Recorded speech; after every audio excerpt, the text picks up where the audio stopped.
The massive ships appeared without warning above Earth. They blocked out the sun, casting shadows across entire continents. People looked up from their cities and saw metal structures so large they seemed to touch the edges of space itself. Within hours, every government on Earth received the same message. The Galactic Concordat had arrived to deliver judgment. Giwan Park stood in the transport shuttle, watching Earth shrink behind her. She had been chosen to represent humanity before the Alien Council. Her hands trembled slightly as she gripped the railing. She was a diplomat, trained for negotiations and peaceful resolutions. But this felt different. This felt like standing before executioners. The throne ship of the Concordat was beyond anything humans had imagined. Crystalline corridors stretched for miles, lit by sources that seemed to exist within the walls themselves. Alien beings moved past her, some floating, others walking on too many legs. They barely glanced at her. To them, she was nothing important. The council chamber made Jiwan feel impossibly small. 12 thrones arranged in a circle, each one holding a representative of the ancient civilizations that ruled the galaxy. The High Arbiter sat at the center, a being made of living crystal that pulsed with inner light. Its voice echoed in her mind rather than her ears. "Humanity has been observed," the Arbiter said. "We have watched your species for 3 of your centuries. We have studied your history, your wars, your violence. The Concordat has maintained peace across 10,000 worlds for 10,000 years. You are a threat to that peace." Jiwan found her voice, though it sounded weak even to her own ears. "We have changed. Earth is united now. We have ended our wars. We seek only to learn from you, to join the galactic community." Another council member spoke, this one resembling a mass of flowing liquid metal. "You have been at peace for only 30 years. Before that, thousands of years of constant warfare. Your planet still bears the scars of weapons that nearly destroyed your own species. You develop technology at a pace that concerns us. You are unpredictable." "We are learning," Giwan argued. "Give us a chance to prove ourselves." The Arbiter's crystal form brightened. "The decision has been made. Earth and your entire solar system will be placed under quantum isolation. A barrier will seal you away from the rest of the galaxy. This is not negotiable. It is for the safety of all civilized worlds." Juan felt her stomach drop. "You cannot imprison an entire species. We have done nothing to you." "You have done nothing yet," the liquid metal being said. "We are ensuring you never will. You have 72 hours to evacuate any humans currently beyond your solar system. After that, the barrier activates. No ships in, no ships out, forever." She tried to argue more, to plead, to reason with them, but the council had stopped listening. Guards escorted her back to her shuttle. Through the viewport, she could see construction ships already moving toward Earth's solar system, carrying the components of their prison back on Earth. Admiral Minho Choi received his orders with a grim face. He commanded the Earth Defense Fleet, a collection of ships that suddenly seemed like toys compared to what he had seen in the Concordat Armada. His orders were clear. Bring every human home before the deadline. The fleet scattered across nearby star systems. Mining colonies on distant asteroids, research stations orbiting other stars, exploration vessels years away from home. All of them received the emergency recall. Some made it back in time. Others were too far away. Minho watched the countdown and knew that some humans would be left on the wrong side of the barrier. On Earth, panic gripped the population. News feeds showed the alien construction around their solar system. Massive pylons being placed at precise points, forming a sphere that would encompass everything from the sun to the outer planets. Scientists tried to explain the quantum physics involved, but most people only understood one thing: they were being locked away like criminals. President Hang Kim addressed the world from the United Earth Assembly. His face was calm, but his eyes showed the strain. "We face an unprecedented challenge. The Concordat has judged us unworthy of joining the galactic community. They fear us, so they cage us. But we are not defeated. We are humanity. We have survived ice ages, plagues, and our own worst impulses. We will survive this too." The speech did little to calm the fear. People gathered in the streets, some protesting, others praying. Religious leaders offered different interpretations. Some said this was divine punishment. Others called it a test. Scientists worked frantically, trying to understand the barrier technology, hoping to find a weakness before it activated.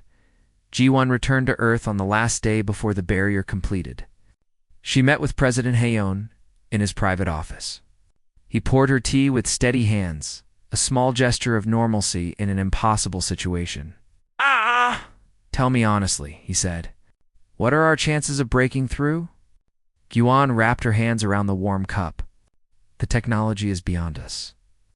Maybe in 100 years, maybe in 1,000, we might understand it enough to even try. But by then, who knows what we will have become? Isolated, cut off from the stars we were just learning to explore. Then we adapt, Hyun said simply. It is what we do best. The final hours arrived. Admiral Minho stood on the bridge of his flagship, watching as the last few ships made it through the narrowing gaps in the barrier construction. He had lost 3 ships, crews that had been too far out, racing against the deadline but falling short. He would remember their names forever. The activation was beautiful in a terrible way. The pylons lit up simultaneously, creating lines of pure energy that connected them. The lines formed a web, then a lattice, then a solid wall of shimmering force that enclosed the entire solar system. From Earth, it looked like the stars had been replaced with a glowing dome. Scientists immediately began their analysis.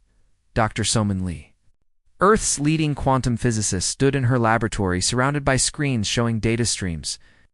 The barrier was sophisticated beyond anything humanity had created. It existed in multiple dimensions simultaneously, phasing through normal space in ways that made conventional physics seem like children's games. Can we break it? Her assistant asked. Salman stared at the data for a long time. Not today. Not tomorrow. But maybe someday. If we work hard enough, learn fast enough, become smart enough, maybe. That night, people around the world looked up at their new sky. The stars were gone, replaced by the faint shimmer of their prison wall. Some cried. Some raged. Some simply stood in silence, processing what had been done to them. In her apartment, Guan Park stood by her window, looking at the barrier. She thought about the Arbiter's words, about how humanity was too dangerous, too violent, too unpredictable. The aliens had looked at Earth's history and seen only war. They had not seen the art, the music, the literature, the love, the sacrifice, the endless human capacity to overcome. They had made a mistake, she realized. They had given humanity a common enemy.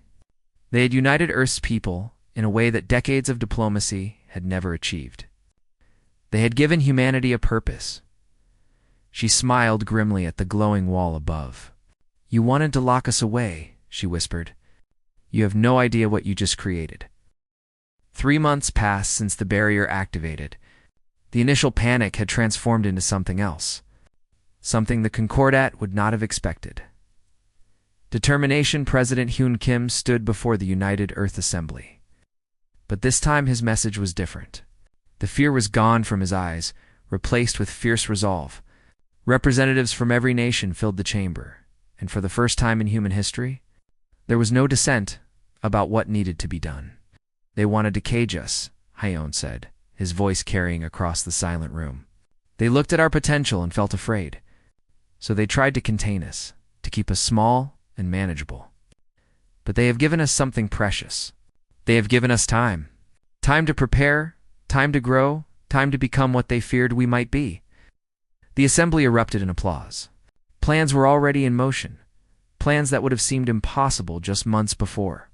Every resource, every factory, every brilliant mind on Earth was being directed toward a single goal: breaking free. Dr. Soman Lee had barely slept since the barrier activated. Her laboratory had expanded to fill 3 floors of the research complex, packed with equipment and personnel. Hundreds of scientists worked around the clock, studying the quantum field that imprisoned them. It is like a wall made of light, she explained to a group of military officials. But light that exists in dimensions we cannot see. Normal matter passes through those dimensions without noticing, but anything trying to cross the barrier gets caught in the quantum field. Can it be broken? Admiral Minho asked. He stood with his arms crossed, his uniform crisp despite the late hour. Solomon pulled up a holographic display showing the barrier's structure. Broken?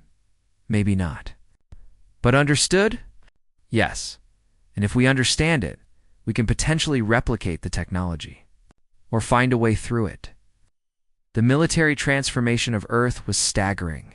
Shipyards on Luna worked in 3 shifts, never stopping.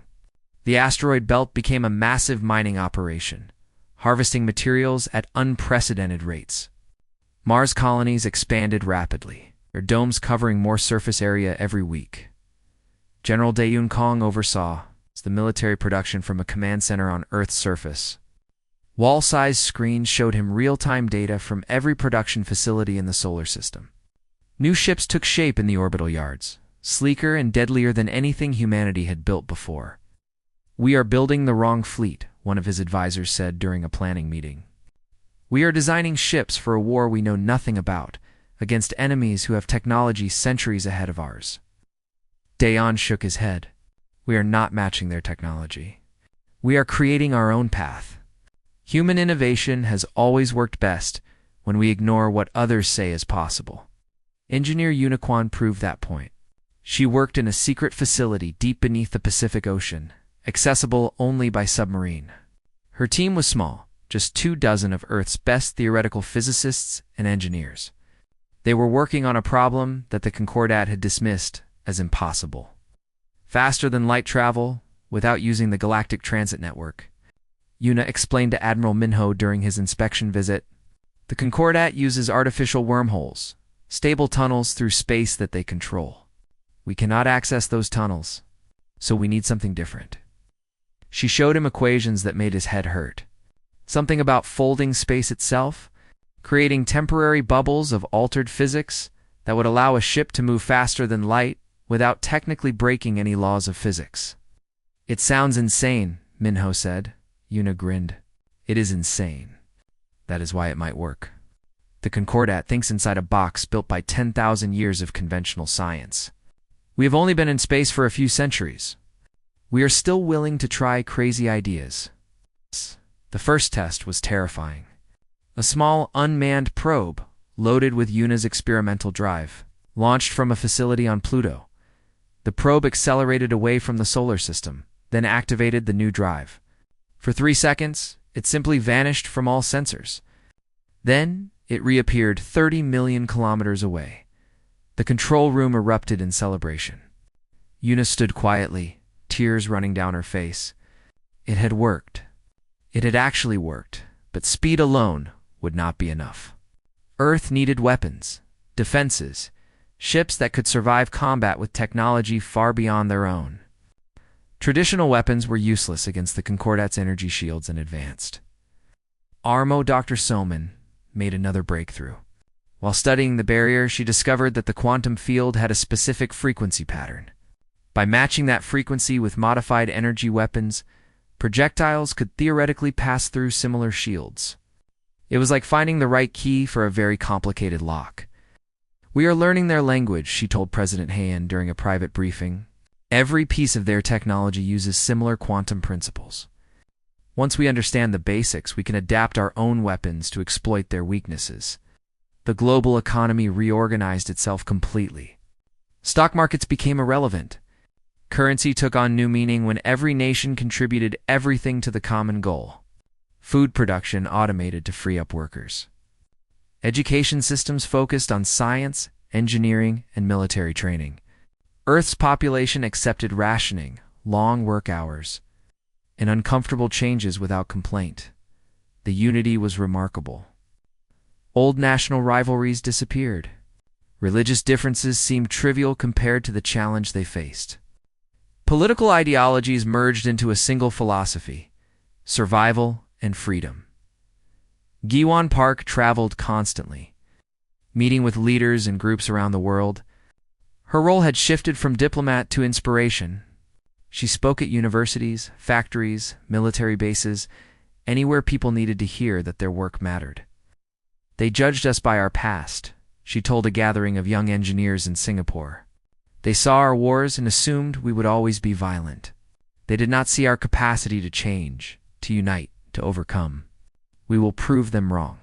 Not with words, but with actions. 2 years after the barrier activated, the first true warship was ready. The used Defiance was 300 meters long. It's built from materials harvested from the asteroid belt and powered by fusion reactors that pushed the limits of human engineering. It bristled with weapons, designed specifically to counter Concordat defensive technology. And it was equipped with Yuna's experimental faster-than-light drive. Admiral Minho stood on the bridge for the first test flight. The ship was beautiful in a deadly way, all sharp angles and hidden weapon ports. The crew was volunteer, every single one of them knowing that experimental technology could fail catastrophically. All stations report ready, the operations officer said. Minich took a deep breath. Engage the drive. Let us see if we can truly fly. The Defiance leaped forward, space itself seeming to compress around the ship. Stars stretched into lines, then vanished. The ship existed in a bubble of altered space-time, moving at speeds that conventional physics said were impossible. When they dropped back into normal space, they had crossed the solar system in minutes. A journey that should have taken weeks was done before lunch. Minisho walked to the main viewport and stared out at the distant sun.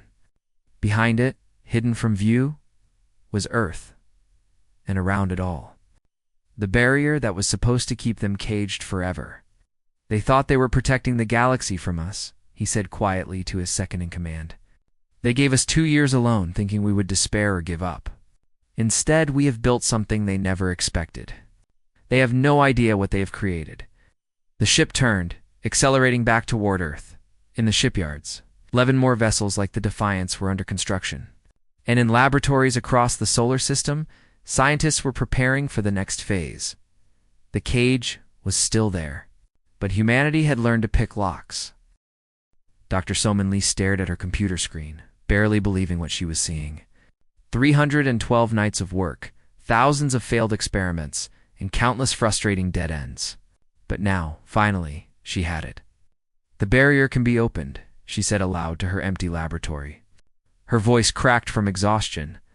The quantum field that imprisoned Earth was sophisticated, but it followed rules. Everything followed rules if you studied it long enough. Someone had found the pattern, the specific frequency that held the barrier stable. By disrupting that frequency with precisely calibrated energy pulses, the field would temporarily collapse. Not for long, maybe 5 or 6 minutes at most. But long enough, she called President Heian first. Then Admiral Minho. Within an hour, Earth's leadership gathered in the Situation Room deep beneath Geneva. Salmon presented her findings on a massive holographic display, showing simulation after simulation of successful barrier penetration. How certain are you? General Dayon asked. 97%, Salmon replied. I have run every possible scenario. The physics are sound. The only risk is if the Concordat has built in some kind of defense system that activates when someone tries to breach the barrier. And if they have? Kiwan asked. Salmon shrugged. Then we learn from our failure and try something else. Admiral Minho studied the simulations carefully. If we can create a breach, we need to move fast. We send ships through. They establish a position on the other side. We begin gathering intelligence on the Concordat's current deployments and weaknesses. Who leads the mission? President Han asked, though everyone in the room already knew the answer. Captain Jin Ho Nam had been expecting the call. He was young for a captain, only 38, but he had proven himself brilliant during the fleet exercises. More importantly, he understood what this mission meant. They would not just be breaking out of prison. They would be announcing to the galaxy that humanity refused to stay caged. He selected his crew carefully. Volunteers only, and people who could think quickly under pressure. His fleet would consist of 12 ships, including the Defiance. Small enough to move fast, large enough to handle trouble. 2 days before the mission launched, Ambassador Giwan requested a meeting with Captain Ginho. They met in a small park near the military base, walking among trees that seemed especially beautiful, knowing they would soon be beyond the barrier. I have something for you to deliver, Giwan said, handing him a small cylinder made of polished metal. It contains a message for the Concordat. a response to their judgment of us. Jinho turned the cylinder over in his hands. What does it say? That we are not asking for permission anymore, Guan replied. That we remember what they did to us. And that Earth will no longer accept being treated as lesser beings. The launch day arrived. Around the solar system, massive energy projectors had been installed at precise locations. Dr. Soman coordinated the timing from her laboratory, working with teams on Mars, Luna, and 3 asteroid bases. Everything had to fire simultaneously within a microsecond margin of error. Captain Ginho sat on the bridge of the Defiance, his hands resting calmly on the armrests of his chair. Around him, his crew worked through their pre-flight checks with practiced efficiency. Through the viewport, he could see the other 11 ships of his fleet holding formation. Ow. All projectors report ready, the communications officer announced. Dr. Soman gives the countdown at your order, sir. Gunho took a breath. Begin the countdown. Soman's voice came through on all frequencies. Firing in 10, 9, 8. The energy projectors activated in perfect synchronization. Beams of specially tuned quantum energy lanced out from across the solar system, converging on a single point in the barrier. The field resisted, then flickered, then split open like tearing fabric. Breach confirmed. Someone shouted. Opening stable for 5 minutes, 40 seconds. All ships, full speed, Ginho ordered calmly. Through the breach now. The fleet accelerated, their experimental drives pushing them forward at tremendous velocity. The breach looked like a wound in space itself, edges writhing and unstable. But it was big enough. One by one, the ships passed through. The transition was jarring. Sensors went wild for a moment as they crossed from the quantum field into normal space. Then everything stabilized. Captain Ginho looked at his navigation display and smiled. They were outside. They were free. Captain, contact on sensors, his tactical officer reported. Alien station, 300,000 kilometers away. They are scanning us.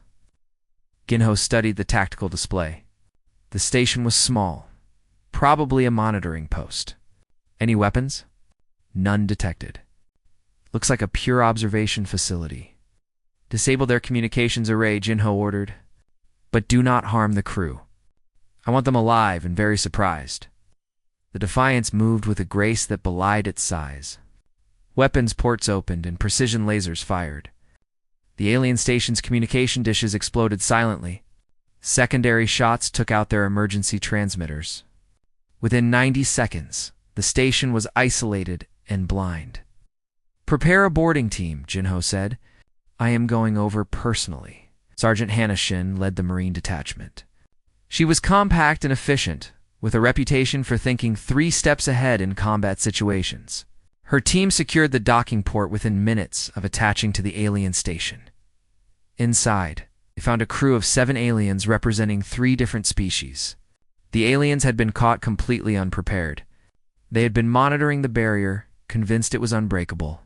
The sudden appearance of human warships had paralyzed them with shock, Captain. Ginho entered the station command center with Sergeant Hannah at his side. The station commander was a being with 6 arms and bioluminescent skin that currently flickered with colors that probably indicated fear. It spoke through a translation device. This is impossible. The barrier cannot be breached. How did you escape? Ginho smiled pleasantly. We learned. You locked us away thinking we would remain trapped forever. But you underestimated what humans can do when properly motivated. The Concordat will destroy you for this violation, the commander said, its skin flashing red. Perhaps Ginho acknowledged, or perhaps they will realize they made a mistake. Either way, Earth is no longer accepting isolation. He had his technical team download everything from the station's computers. Fleet movements, Concordat, military deployments, political structures, trade routes, everything. It was an intelligence treasure that Earth's analysts would spend months studying before leaving. Ginho made sure the alien crew had enough supplies and working life support. He even left them a communication device that would work on non-Concordat frequencies. Someone will come for you eventually, he told the terrified commander. When they do, give them a message. Tell them humanity remembers what was done to us. Back on the Defiance, Ginho studied the intelligence they had gathered. The Concordat was vast, spanning thousands of star systems. Their military was powerful, but spread thin, maintaining order across enormous distances. And most interesting of all, there were signs of political division. Not all member species agreed with all decisions. "Captain, the breach is closing," his navigation officer reported. "We have 90 seconds to return." "Negative," Ginho said calmly. "We are not returning yet. Set course for the nearest Concordat communication relay. We have a schedule to keep." His crew looked at him with surprise, but they followed orders. Earth's plan was more ambitious than anyone outside the command structure knew. They were not just testing their ability to breach the barrier. They were about to announce their presence to the entire galaxy. Over the next 3 weeks, Captain Jinho's fleet struck 19 different Concordat targets. They disabled communication relays without destroying them. They intercepted supply convoys, taking the supplies but leaving the crews unharmed and life pods with emergency beacons. They appeared in orbit over 3 different worlds, broadcasting a simple message before vanishing. Humanity remembers. The Concordat had never experienced anything like it. Their space had been secure for millennia. Now human ships appeared and disappeared at will, striking targets thousands of light years apart in coordinated attacks that should have been impossible. Their ships moved faster than anything in the Concordat fleet, using technology that seemed to ignore conventional physics.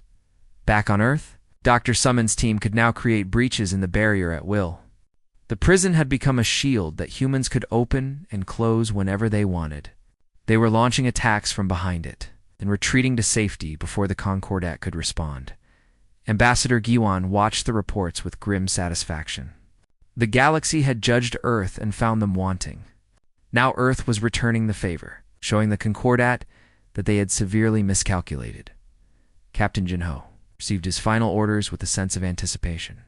It was time to deliver Giwan's message directly. His fleet set course for Concordat Prime, the capital world where the council met and ruled. "This is going to start a war," his first officer said quietly. Ginho looked at the message cylinder Giwan had given him, still locked in his personal safe.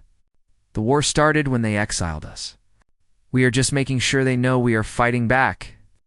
The fleet jumped to faster than light, racing toward the heart of the Concordat. The message would be delivered, and the galaxy would never be the same. The arrival at Concordat Prime was calculated for maximum impact. Captain Jinho brought his fleet out of faster-than-light travel directly above the capital world, appearing in the middle of their supposedly impenetrable defensive perimeter.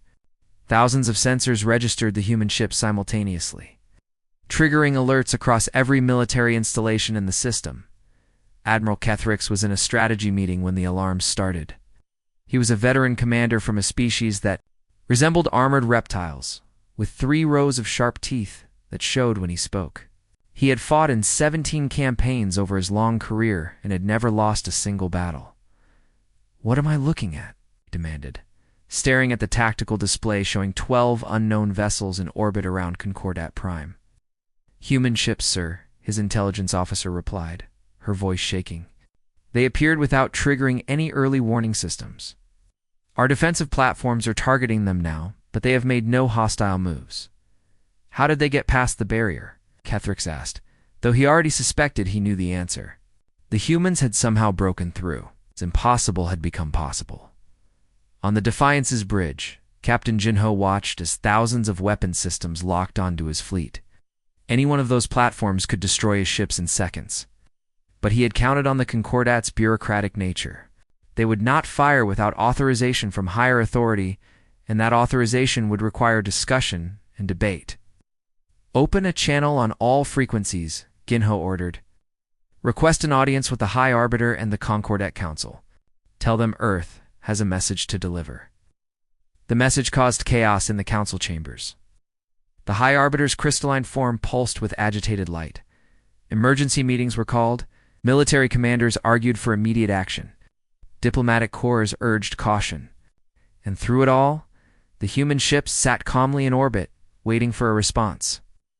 "We must destroy them," Admiral Kethrix urged during the emergency council session. "They have violated the terms of their exile. This is an act of war." The Liquid Metal Council member disagreed. If we fire on them now, we prove their accusations of aggression against us, and we still do not understand how they escaped. What if there are more ships? What if they can breach the barrier at will? The High Arbiter finally made the decision. We will hear their message. Bring their commander to the council chamber, but have our fleet ready. This is a trick. We ended immediately. Captain Ginho walked the same corridors that Ambassador Jiwan had walked 2 years earlier. But this time he wore a military uniform and was flanked by a squad of human marines led by Sergeant Hannah. The aliens who passed them in the corridors stared with open shock. Humans were supposed to be locked away, safely contained. Yet here they were, armed and confident in the heart of Concordat space. The council chamber felt different this time. When Jiwan had stood here, she had been alone and powerless. Gino stood with the authority of Earth's military behind him and knowledge that even now, his ships could rain destruction on the capital if he gave the order. You were exiled, the High Arbiter said, its mental voice sharp as crystal. You had no right to leave your containment. Your presence here is an act of aggression. Ginho showed no fear. We were imprisoned without trial, convicted of crimes we did not commit, judged by standards we were never allowed to meet. Earth rejects your verdict and your sentence. We have come to inform you, not to ask permission. He produced the message cylinder that Giwan had given him. A small mechanical arm extended from his suit, placing the cylinder on a scanning platform. Immediately, holographic projectors filled the chamber with Ambassador Jiwan's recorded message. Her image stood tall, and her voice was clear. You judged us by our past and feared our potential. You saw our capacity for violence, and assumed we would bring chaos to your ordered galaxy. But you misunderstood what humanity truly is. We are survivors. We are innovators. We are those who rise when challenged. You gave us 2 years alone, thinking you had caged us safely. Instead, you gave us time to grow, to learn, to become exactly what you feared, and we thank you for it. The council members sat in shocked silence as the message continued. G1 outlined Earth's new position. They would no longer seek membership in the Concordat. Human ships would travel freely through the galaxy. Earth would establish colonies, conduct trade, and pursue their interests without restriction or oversight. The exile was over, ended not by Concordat decree, but by human determination. When the message finished, Ginho added his own words. Earth has built a fleet of over 300 warships in the time you gave us. We have developed technology that matches or exceeds your own in key areas. We have proven we can breach your barriers, infiltrate your space, and strike targets at will. We are not asking for your approval. We are informing you of reality. He activated his tactical display, showing recent footage of human raids across Concordat space. Disabled communication relays, intercepted convoys, orbital appearances above member worlds. All accomplished without losing a single ship or causing a single death. We could have destroyed those targets, Jinho said calmly. We chose not to. Earth does not seek war, but we will not accept imprisonment. You have a choice to make. Acknowledge our sovereignty and establish peaceful relations, or attempt to force us back into containment. Choose wisely. Admiral Ketherick stood abruptly from his observer position. This is unacceptable. We are the Concordat. We have maintained galactic order for 10,000 years. We do not negotiate with criminals. Then you will fight us, Jinho replied simply. And you will lose. Not today, perhaps. Not tomorrow. But eventually, because we have something you have lost. We remember what it means to fight for survival. You have had peace for so long that you have forgotten how to truly struggle. You never had that luxury. The High Arbiter's light flickered uncertainly. For 10,000 years, the Concordat's word had been law. Species obeyed or were contained. The system worked because everyone believed it was unbreakable, but humans had broken it. And if humans could defy the Concordat successfully, others might follow. Leave, the Arbiter said finally. Return to your system. We will discuss this matter and send our response. Ginho shook his head. We are leaving, but not to return to our system. My fleet has more work to do. We will be establishing humanity's first colony beyond the barrier in the Kepler sector. You know where to find us when you have made your decision. He turned and walked out of the chamber, his Marines following in perfect formation. Behind him, the council erupted in argument. Some demanded immediate military action. Others urged caution. A few even suggested that perhaps humanity had earned the right to their freedom. Back aboard the Defiance, Jinho watched Concordat Prime shrink in his viewport. Set course for the Kepler sector, he ordered. Contact Earth. Tell them the message is delivered. As his fleet jumped faster than light, thousands of communication channels across the Concordat buzzed with the news. Humans had escaped. They had technology that rivaled the Concordat's own. It struck military targets without being caught. And most disturbing of all, they had proven that the Concordat's power was not absolute. On Earth, Ambassador Jiwan received the report of the successful mission. She stood on a balcony overlooking the Pacific Ocean, watching the shimmer of the barrier high above. It was still there, still active. But now it was a shield they controlled rather than a prison they endured. They are afraid, President Han said, joining her on the balcony. The Concordat has maintained order through certainty. Everyone believed their power was absolute. We have shattered that certainty. They will try to restore it, Juan replied. The question is how? Through diplomacy or through war? Hyun smiled grimly. Either way, we are ready. We stopped being victims the moment we decided to fight back. Admiral Minho was already preparing for war. Intelligence from Captain Jinho's raids had given Earth a detailed picture of Concordat military deployments. They were powerful but predictable, following doctrines that had not changed in centuries. Human tactics were fluid, adaptive, and unconventional. It would be a war of innovation versus established power. Dr. Salmon continued her research, already working on improvements to the barrier manipulation technology. If we can open our barrier at will, we can potentially interfere with any quantum field, she explained to General Daeun. That includes their ship shields, their weapons, even their faster-than-light transit network. We are learning their language and finding ways to speak it against them. Engineer Yuna was developing second-generation ships, incorporating lessons learned from the Defiance's performance. We can move faster, hit harder, and vanish before they can respond, she told Admiral Minho during a design review. Every new ship we build is better than the last. They're refining 10,000-year-old technology. We are innovating in real time. The Concordat Council continued their debates, but while they argued, humanity acted. Colony ships launched through the quantum rifts, carrying thousands of settlers to new worlds. Trade missions made contact with independent species outside Concordat space, offering partnership and mutual benefit. Scientific expeditions explored regions the Concordat had ignored for millennia. Earth was not waiting for permission.